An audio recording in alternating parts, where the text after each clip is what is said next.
सभेत राजनाथ सिंह बोलत आहेत. इंटीग्रिटी की रक्षा के लिए पूरी तरह से डिटरमिन्ड है.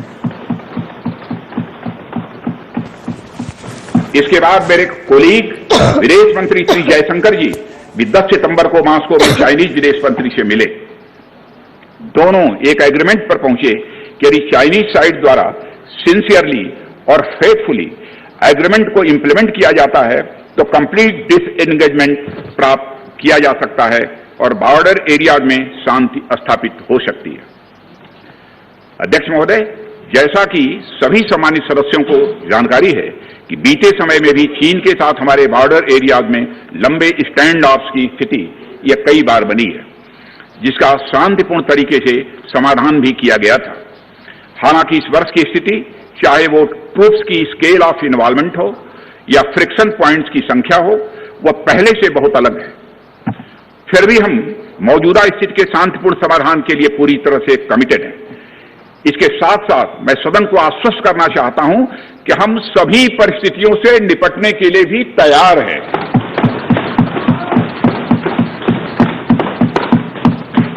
अध्यक्ष महोदय, इस सदन की एक गौरवशाली परंपरा रही है.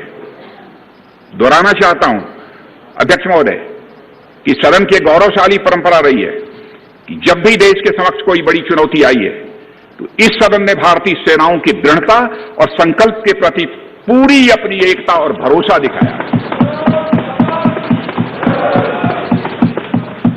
साथ ही सीमा क्षेत्र में तैनात अपने बहादुर सेना के जवानों के शौर्य, पराक्रम और सीमा की सुरक्षा के प्रति उनकी प्रतिबद्धता पर पूरा इस सदन ने विश्वास व्यक्त किया है. अध्यक्ष महोदय और अध्यक्ष महोदय, मैं आपको यह विश्वास दिलाना चाहता हूं कि हमारे आर्म्ड फोर्सेस के जवानों का जोश एवं हौसला बुलंद है. इस पर किसी को संदेह नहीं होना चाहिए.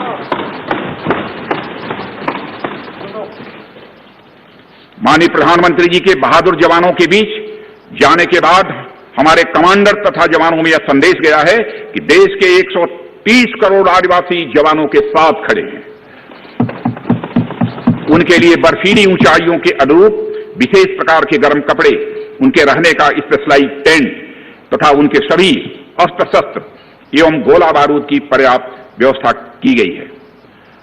अध्यक्ष महोदय, हमारे जवानों का यह संकल्प सराहनीय है कि दुर्गम ऊंचाइयों पर जहां ऑक्सीजन की कमी है तथा तापमान शून्य से नीचे है, उनके उत्साह में कोई कमी नहीं आती है और वे सियाचिन, कारगिल और आदि ऊंचाइयों पर अपना कर्तव्य इतने वर्षों से लगातार निभाते आ रहे हैं. और अध्यक्ष महोदय, मुझे इस गौरवमयी सदन के साथ यह साझा करने में यह कतई संकोच नहीं है कि लद्दाख में हम एक चुनौती के दौर से गुजर रहे हैं और मैं इस सदन से यह आग्रह करना चाहता हूं कि हमें एक रेजोल्यूशन द्वारा पारित करना चाहिए कि हम अपने वीर जवानों के साथ कदम से कदम मिलाकर खड़े हैं. पूरा सदन अपने वीर जवानों के साथ कदम से कदम मिलाकर खड़ा है, जो कि अपनी जान की, अपनी जिंदगी की बगैर परवाह किए हुए देश की चोटियों की ऊंचाइयों पर विषम परिस्थितियों के बावजूद हमारी भारत माता की वह रक्षा करते हैं.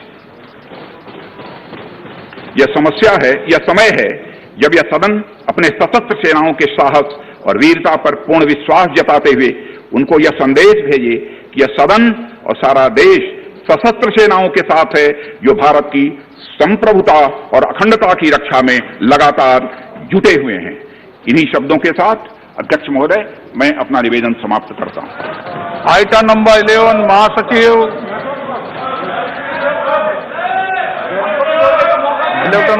महासचिव. Sir, I am to lay the 8th and 9th reports in the enemy presence of the Standing Committee on Leisure as listed against my name at serial number 11 in today's order paper.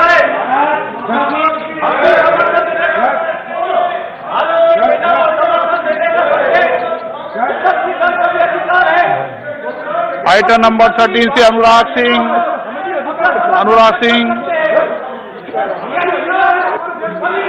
धन्यवाद. Thank you, Honorable Speaker, sir. On behalf of my senior colleague, Shrimati Nirmala Sitharaman ji, I rise to make a statement regarding the status of implementation of the recommendation contained in the first report of the Standing Committee on Finance on Demand for Grants 2019-20 pertaining to the departments of the economic affairs, expenditure, financial services, and Department of Investment and Public Asset Management and Ministry of Finance. Thank you, sir. एक minute, माननीय सदस्यगण, आप सभी ने सदन की लोकसभा प्रक्रिया कार्य संचालन नियम बनाए हैं। नियम 372 के और मैं ध्यान आपका दिलाना चाहता हूं, जिसमें आपने ही सबने सदन ने तय किया है कि लोक मत के किसी भी विषय पर अध्यक्ष की सहमति से मंत्री द्वारा वक्तव्य दिया जा सकेगा। जिस समय वक्तव्य दिया जाएगा कोई प्रश्न नहीं पूछा जाएगा। ये सदन नियम प्रक्रिया से चलता है और इसीलिए मैं चाहूंगा कि ऐसे संवेदनशील विषय पर ऐसे संवेदनशील विषय पर जब सारा देश सेना के साथ खड़ा है, सारे सदन को भी इस समय देश की सेनाओं के साथ खड़ा होना चाहिए।